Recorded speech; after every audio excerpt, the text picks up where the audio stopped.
Welcome everybody back here at Veil of Sound.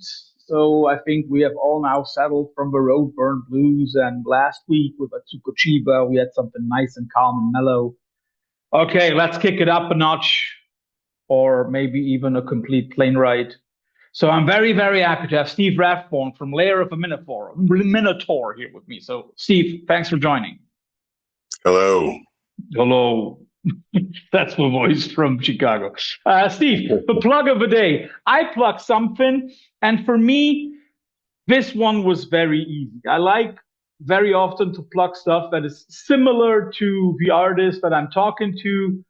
And this time I could connect your location and also the kind of music you make. So my plug of the day is the, at least in Europe, still heavily underestimated Chicago-based band, Indian. Oh, kick ass, man. Yeah, they're friends. What's up? Yeah, it's great stuff. Yeah, heavy as fuck. Heavy as fuck for sure. One of the few bands that can rival your band. Yeah, we've played with them a few times, and yeah, they're great guys, and yeah, hopefully we can do something with them again. In Europe was the end of a sentence that you forgot. Yeah, that'd be fun. Yeah, we should do a Chicago tour, right? Yeah, come on. Okay, somewhere between Wrigley Field and Comiskey Park. Yeah, of course. Yeah. And then ended all at Kuma's Burger. Yeah, of course. Yeah. Okay, your plug of the day. What band or which band and project do you think deserves it? I've been listening to a band from Madison, Wisconsin called Ossuary, and I believe the new album is called Abhorrent Worship, and it is an amazing album. Stuff just written really well. It's really grimy, and I love it. I've been listening to that album a lot. Yeah, it's also pretty. Yes, you said dirty. I would say you said grimy. I would say dirty. It's not clean in any way, and that's also something that I like about that record. Yeah, definitely. Very, very good band. Very, very good record. I have to ask the following because of the name of your band. Which Greek myth do you like more? And you, of course, will see the connection. Hercules or Daedalus and Icarus?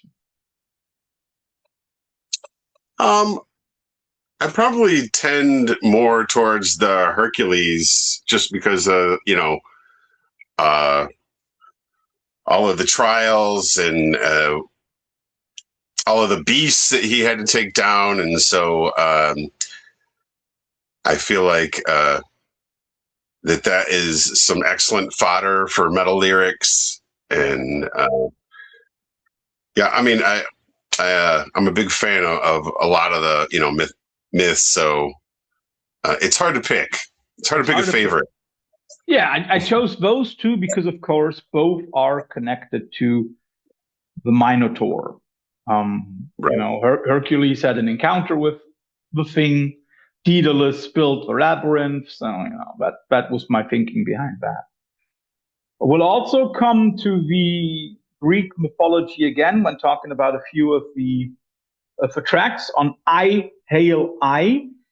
If you are listening to this on the date of publication, folks, then 2 days ago, on the date when we are recording this, my camera just fell, and I don't know why.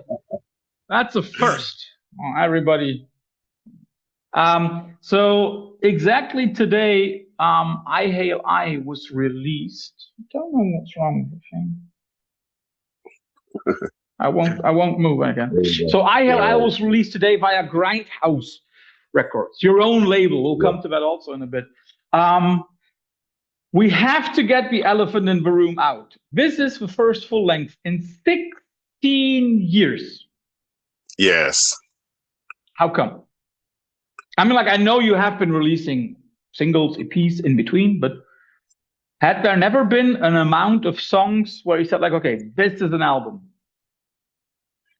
Yeah, there's a little bit of that, and I was also going through some health issues for a while there, and so there was just a period there where I wasn't able to tour, and so we did a few singles in 2013, 2018, but there hasn't been like a complete album idea that had come to me. And when we started doing the reunion, we did a 20-year reunion with the original lineup in 2023. Yeah. That sort of started getting the ball rolling with everything. And then last year, it was probably early last year, I ended up writing a good brunt of the album all within a couple weeks. It was pretty quickly, and all the ideas just sort of rushed all at once. And so that was appealing to me to create something complete, an album that you can sit down and listen to the whole thing. Yeah. And it's cohesive and it's meant to be played together. And it's relatively short. It's 30 minutes. So you're not, you could work out to it, or you could go for a drive or a ride on your bike or whatever the hell you want to do. Or yeah, it's definitely nothing for a romantic evening with a missus. Depends on the missus. Oh, well, not with mine.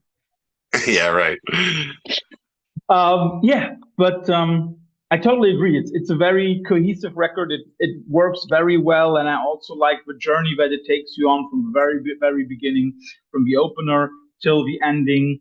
Because let's be clear, I mean, like the first 23 minutes and something is 9 tracks, and then all of a sudden the last one is 7 minutes and something.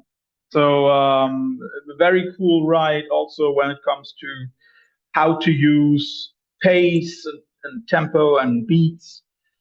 That's definitely something that the record does really, really well. You basically already mentioned it. A few years ago, you spoke about your music, and just because of the problem of labeling it, you said, we just play heavy fucking metal. Yes. Which is true. Let me ask it this way. Which idea came to you first? Playing this sort of metal, or using metal to tell of ancient tales? It was probably the latter,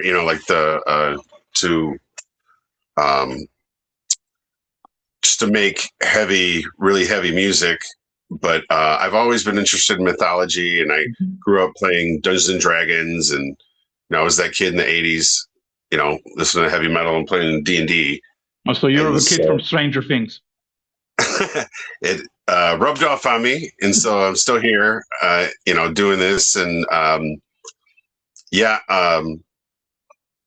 it does seem like an excellent vehicle for these tales. And I've always been interested in the storytelling aspect of it. And it's kind of cool too, because there isn't really one Greek mythology Bible.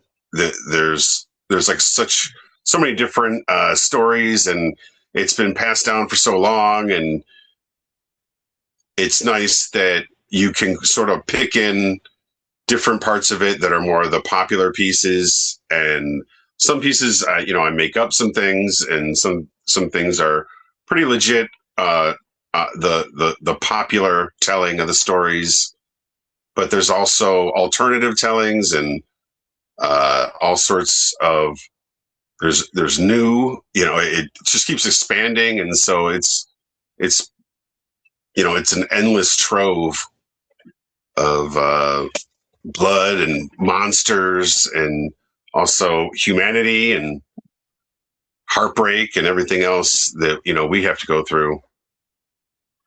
It's interesting that you chose this one, and I hoped you would, because looking at it from that perspective, then the question must be, okay, this treasure trove of tales that has been open for 2,000 plus years, how come that at the beginning of 2025, you all of a sudden had this impulse, okay, like, here are ideas that I can put together. Is that just a coincidence, or is it also a comment on the time? It might be a little bit of both, and plus just where I was at personally, and I was able to, I feel like, receive this, type of music and this type of transmission. It almost feels like sometimes. I mean, I've heard other musicians, and artists try to explain it that way. So sometimes it feels like you're just connecting with something, and picking it out as much as you are creating it, and so there is something, a magical type thing that happens, with creativity, and I don't try to push myself to write.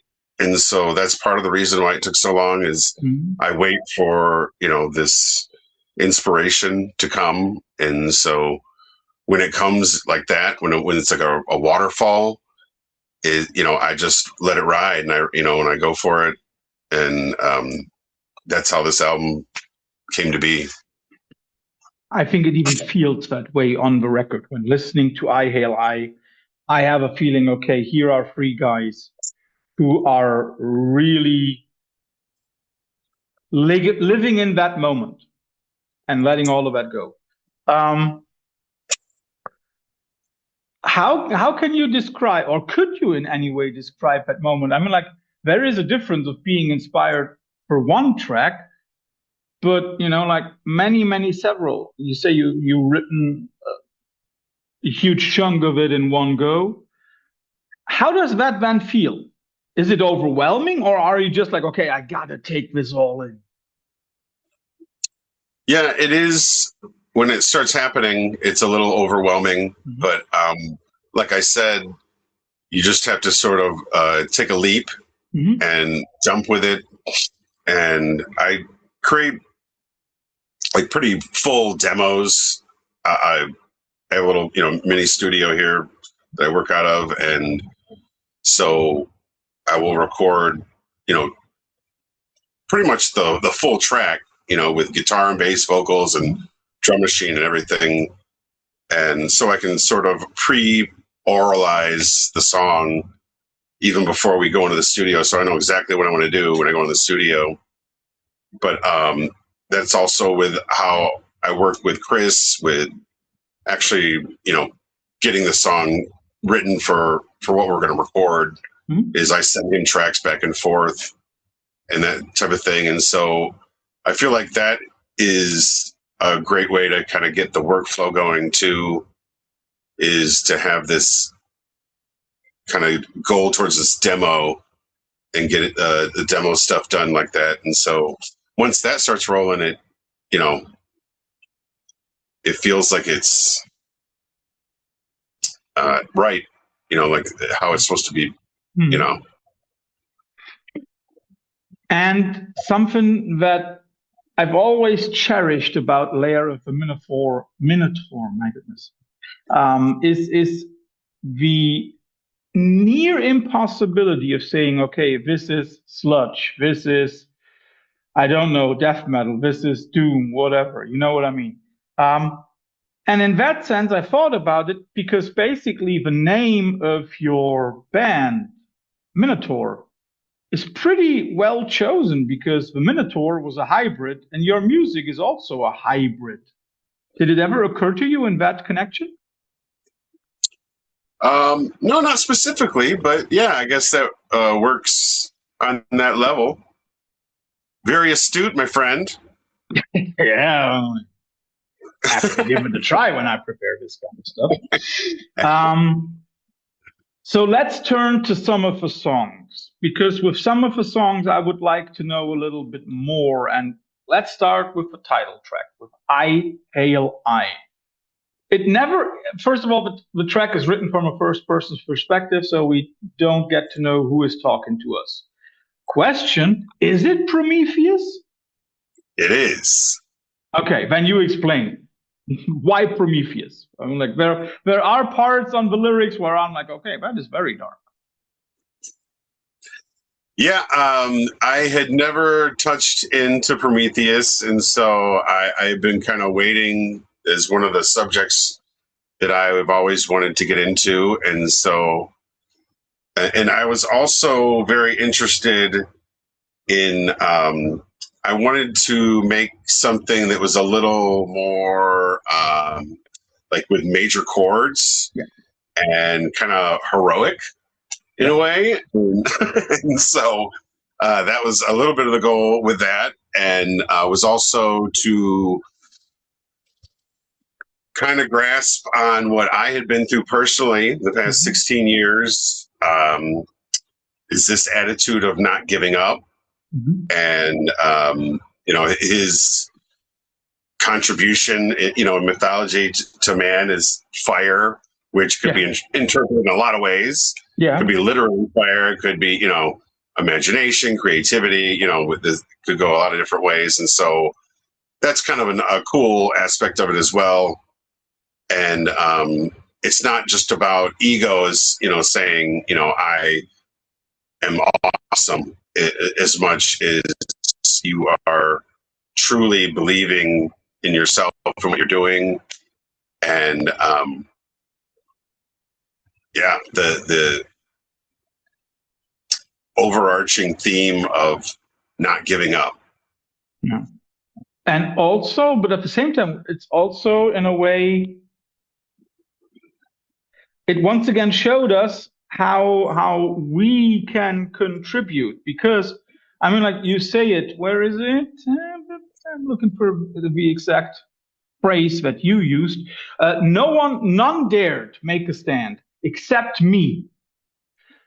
Is that also something where you say, like, okay, there are moments in life where I or we all should take a stand? Yeah, for sure. And this is definitely one of those times where I feel like a lot of people feel that way. And so maybe in that respect, it is a message that is worth hearing, or, for people to hear. And I feel like metal audiences are really open to a lot of different kind of messaging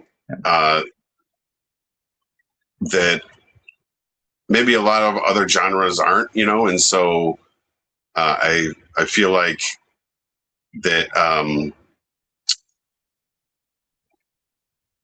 the metal scene, especially now, like seems like since COVID has just like exploded so much. I feel like people are really want something that's visceral and real, and that metal music has really provided this outlet for people to experience something real, to feel it, to be a part of the scene. And so, yeah, I think this might be the perfect time for it to come out. Long story short. No, but that's definitely true. So, because, for example, when I read that, I thought, like, okay, it's once again proof with bad times make good music, or make good aggressive music. Let's put it like that. And that is definitely true for I Hail I. Are you aware that one might also read the title, not the complete track, but the title of the record, as a very selfish, narcissistic kind of thing? Sure, yeah, and that's why I mentioned that about ego. Yeah. Could that be one of those moments where you said, like, okay, maybe in an unconscious way, there are things that are a comment on the time? Yeah, for sure. But it's also about like a rebellion against the gods as well, and I guess structures. Yeah. I know where you're going with this. Please go on. Yeah, and so I kind of feel like, I mean, obviously it's subjective and people could take whatever they want out of it, but that was the intention. Was that more in that line, was that you are independent and to be independent from these systems and all these structures that are set up, society or, whatever. And so, yeah, it could be interpreted a lot of different ways. A song that is also probably open to a lot of interpretation is Saturnus Reign. What I like about the lyrics, I mean, like in general about the song, and there are some things in the lyrics which having studied a lot of literature at university and later on, there is something that I like is the way that with very few words, you also give us hints at the myth of Saturn. For example, use the word eternity, eons, and of course something like 12 circling Herae, which is very interesting because, of course, in Roman, no, is it Greek or Roman mythology? Saturn is Roman mythology, right?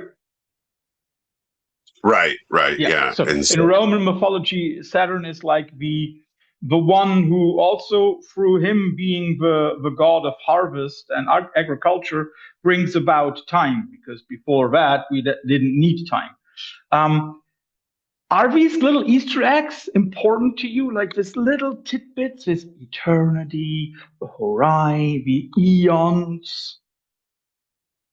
Yeah, I hope so. It's. I'm glad to hear that you're catching some of this stuff because most people don't. Yeah. I've been putting this stuff in these songs for years, and so most people don't pay attention to any of that stuff. So I appreciate you paying attention to it. Yeah, I'm a total nerd, and I love putting that stuff in there. Isn't it also something that when you listen to songs, which makes like, oh my god, like the nerd in us? Oh yeah, when I hear something like that, I'm totally attracted, that type of thing. And so, so that is definitely lyricism of a different kind. I mean, like nobody would say like, oh, this is Dylan or this is Nick Cave, but I like the way that, you put these little tidbits in there. And then there are also things on the record where I thought like, okay, this is a wonderful combination of the sound and also the idea behind it. The last track, Vulture Worship. Also, no, not the last one, but nearly the last one, has a very, very cool play with sounds and ideas. Because I'm very sure that with vulture, of course, you mean maybe vulture or also the eagle, which was adored in Roman armies. And then the whole thing, the music itself, sounds like a Roman march. Coincidence? That might be a little bit more of a coincidence on that one. Yeah, that one is a little bit of a stab on organized religion. And of course, Roman Catholic religion, and we're starting to kind of get into that,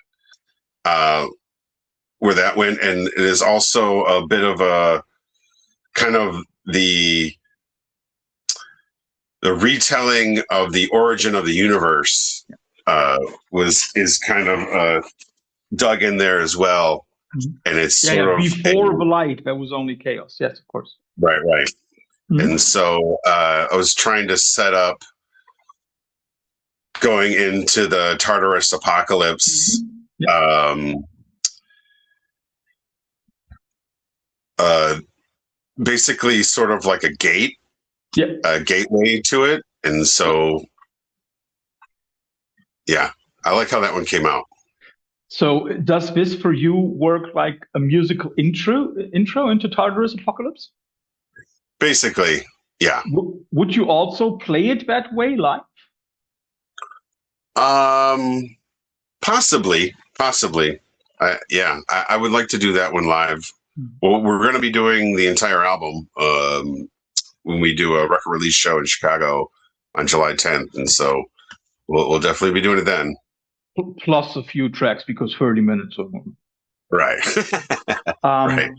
And then let's come to Tartarus Apocalypse, last track, 7 minutes, by far the longest one. I'll just check the times. I think the next longest one is 3:48.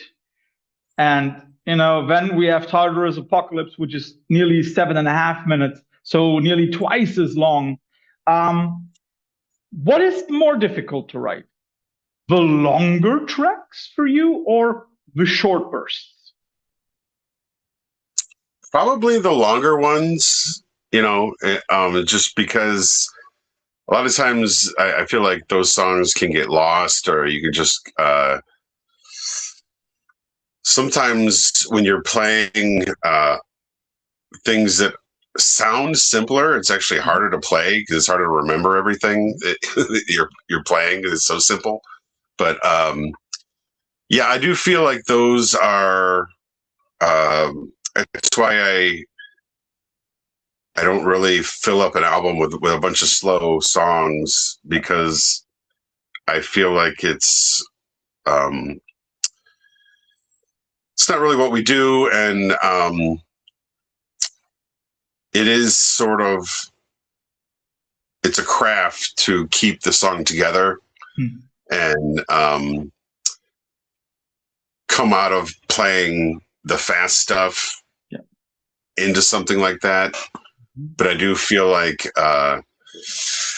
when you are able to do it, that it creates this ride through the album that I think really works well with the kind of stuff that we're doing, and it's like a cathartic experience. And then I have to ask, we've already said this is the first full length in 16 years. And you end this record on the vocals or on the lines, never ending. Is that a promise? Yeah, that's yeah, I guess so. As long as I'm sticking around. Yeah, I never thought we'd be here again, releasing a new album. And so here we are doing it again, and it feels good, and I'm feel healthier than ever, and I'm happy to be making music, and so yeah, for the time being, we're just going to keep rolling. And something about the record that I love is, like we all know those comeback records, which already when they are released sound outdated for various reasons. Like I still say that Chinese Democracy sounds like old crap. Sorry. Yes. But I never in any way sounds old, which is, I think, a very, very cool thing to say for a band in more than 20 years of existence, and with such a long album break in between. Something that also strikes me, and where we come to the idea of you also infusing young music into your sound, is you are doing a cover by none other than Ethel Cain. First of all, why Ethel Cain? I'm a big fan of her stuff, and I had been listening to it a lot the past couple of years. Mm-hmm. And so she was a big inspiration for me to make this album. Actually, she puts out a lot of demo stuff that she records herself. Yeah. And she puts, there's a lot of stuff on YouTube and SoundCloud. Yeah. And you can find all sorts of stuff. Very prolific, yes. Her recorded stuff is amazing. Studio stuff's amazing, but I feel like the demo stuff is always just like the raw feeling, the raw emotion, the raw idea. And I love to hear that type of thing. And she does it really well. And yeah, I've been listening to her stuff a lot. And the album Preacher's Daughter, I was a big fan of that album, and the song Family Tree.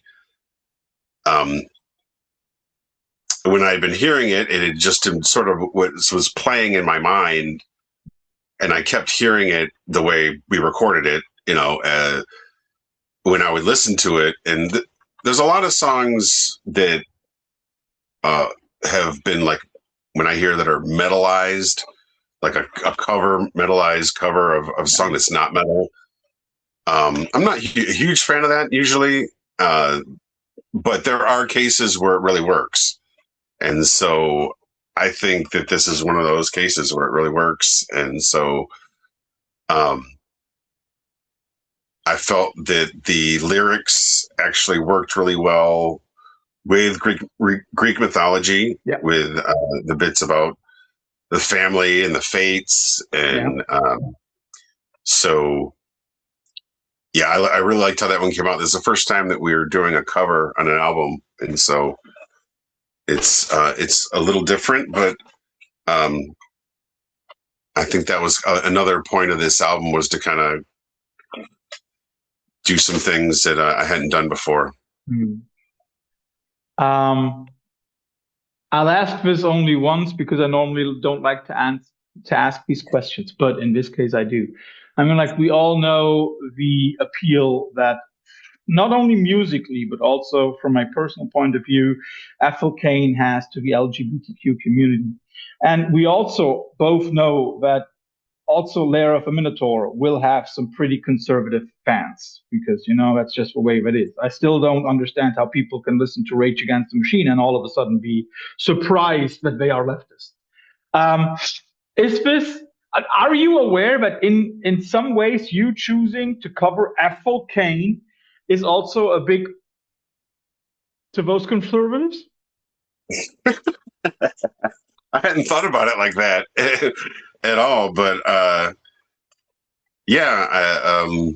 really don't care much for that type kind of, closed-minded thinking, and I've always appreciated the metal scene being so open to everyone, inclusive, and we were always the misfits who, we weren't the people who turned people away, like we always accepted, like when all other groups, wouldn't accept you, metal standing there with arms wide open, ready for you to come bang your head with some, other metalheads. And so, I hadn't really thought about that too much. I mean, if someone has a problem with it, they can fuck off. Yeah, that's what metal never was. It should never have been conservative. I have two more questions before we come to the quick fire round at the end. And the first one is, you have now been a trio in this lineup for near 20 years. If I remember correctly, the last edition was or the last change in one of those spots was in 2009. I mean, like, of course, in a way, Lair of a Minotaur is your band, that's clear. But could you ever imagine doing this with anybody else than Nate and Chris? Well, actually... Oh, now it comes. I didn't do my research. Okay, hit me. Actually, Nate hasn't been in the band for a minute, but our original bassist, DJ, was back in the band. He had come back for a while, but he is very busy with he works as a teacher and has a family, and he has to go do real adult things. And so our longtime recording engineer, Sanford Parker, is joined the band, and he's going to be playing bass with us. And so Yakuza in the house. He has recorded everything since the demo, and so he's kind of like the fifth Beatle, as they say, and he's had a huge role in the sound of the band, and he's been there, big part of the production, and so he's very familiar with the songs. And so it was we've talked to him before in the past about filling in for at different times on bass, and actually we talked about playing second guitar at one point. And so it was an obvious choice to have him. But so it's me and Chris Wozniak and Sanford Parker. It's the band now. And let me ask it this way. I mean, like, this is not the first time that you've recorded music in 16 years, but how did it feel when you went back to the studio knowing, okay, this is not just going to be like one or two or three songs?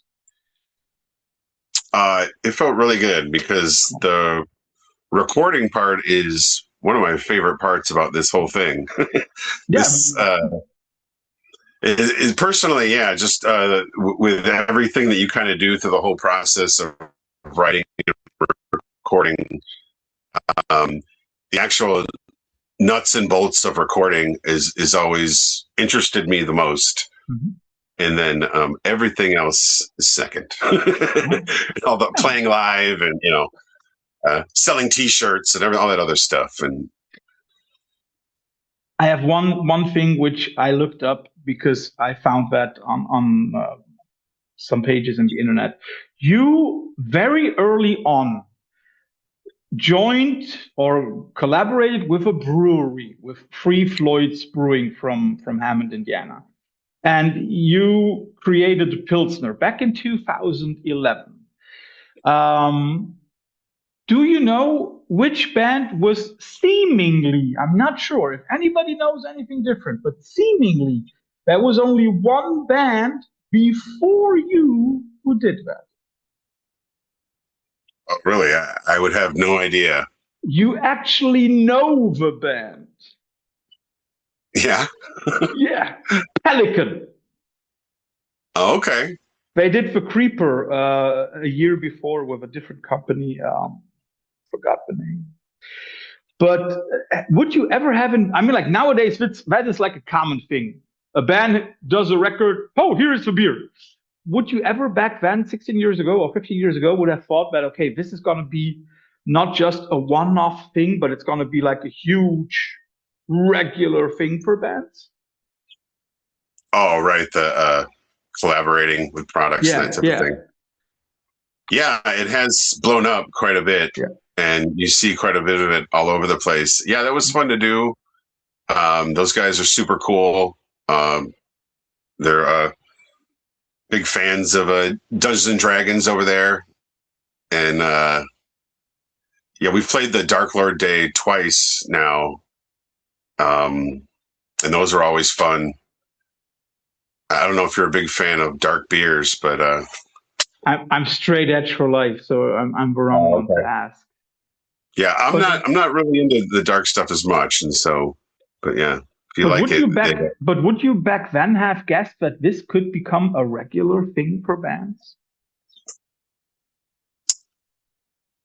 Well, in light of how hard it is for bands to make money, no, it's not that surprising.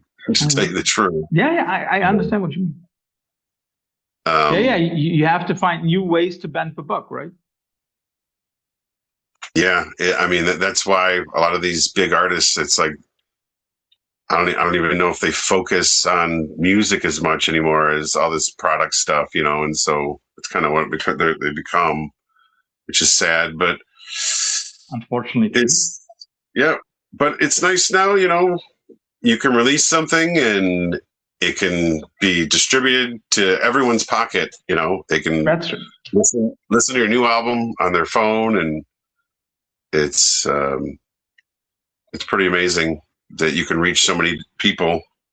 So if you could choose to do something which is off kilter, something that no band or that normally is not done, a kind of merchandise or something, is there something where you're like, oh, that's something that I would really like to do?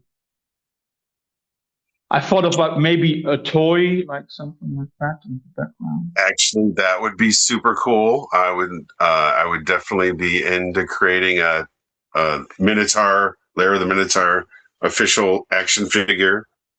That would be when you're listening to this, we're going to. Yeah.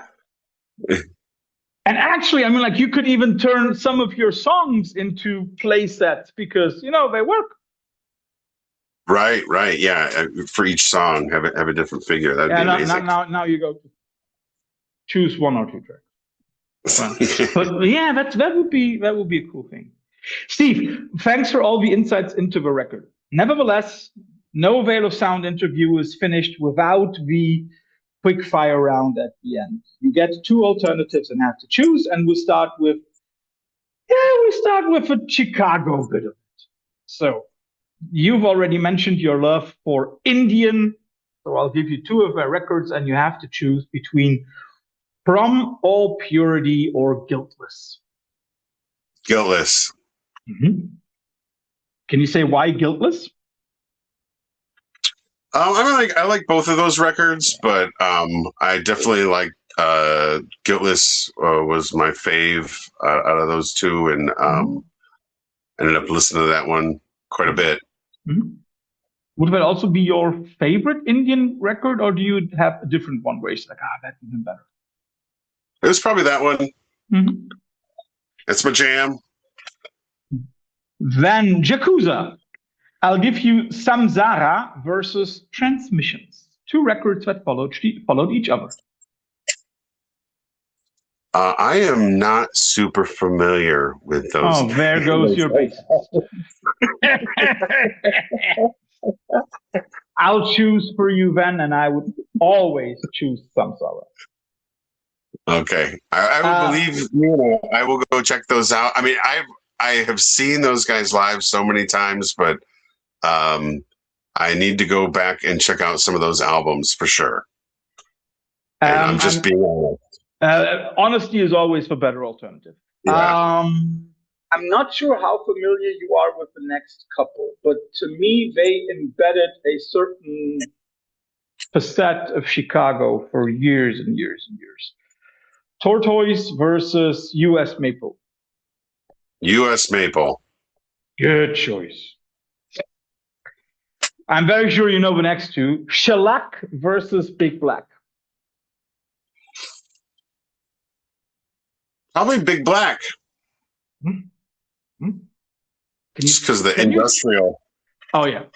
Yeah. The last Chicago thing, Comiskey Park versus Wrigley Field. Comiskey. I hate Wrigley Field. I'm not going to say anything to that. I don't like either of them. So. Yeah, right. I used to live right by there, man, and it's a nightmare, dude. You Wrigley? Fucking hate that place too. Yeah, it is. Just being near there, it's a nightmare. You'd hate those people too. And the last one, which is based on your choice of cover. I'll give you two Ethel Cain records. I'm not going to give you The Preacher's Daughter because that would probably be too easy. I'll give you two of her newer ones. Perverts versus Willoughby Tucker. Probably Willoughby Tucker, although I love both of them very much. Yeah. And I really appreciate her swinging for the fences on Perverts. Yeah.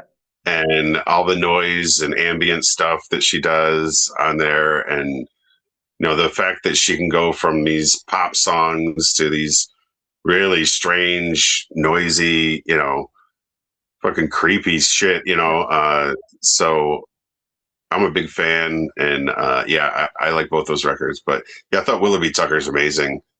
Apparently, she's supposed to be retiring, Ethel Cain, the character, and she's going to be moving on from that, but we'll see. Yeah, I mean, like, that is always the problem, what do we like more, the musician or the character? And I mean, like, Bowie has showed that you can love both. So as long as she makes music, everything's fine. I agree. At least for me. And by the way, if any artist was to choose a Lair of a Minotaur song to cover, which artist would you like to cover which track? Oh, my.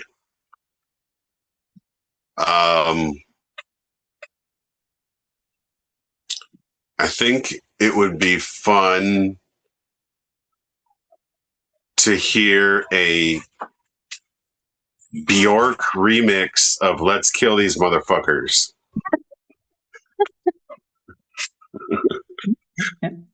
Although only 2 days ago, I've seen a video of Bjork in her punk band back in the day before she released stuff on her own, and she was doing the pogo, and I was like, okay. As crazy as it sounds, I mean, like, if anybody really proposed that to her, I could see her saying, why not? For everybody out there, if you've listened to this and if you haven't listened to I Hail I, my question must also be, why not? And now you have a chance to do so. Steve, thanks for all the insight into the record. Thanks for a wonderful talk. Now is your chance for final last words. Well, thanks for having me on. And if anybody out there wants to listen to some heavy fucking metal, go check out our new album, I Hail I. Thanks for having me. Thanks for joining, and enjoy the rest of your day, my friend. Bye-bye. All right, bud. Take care.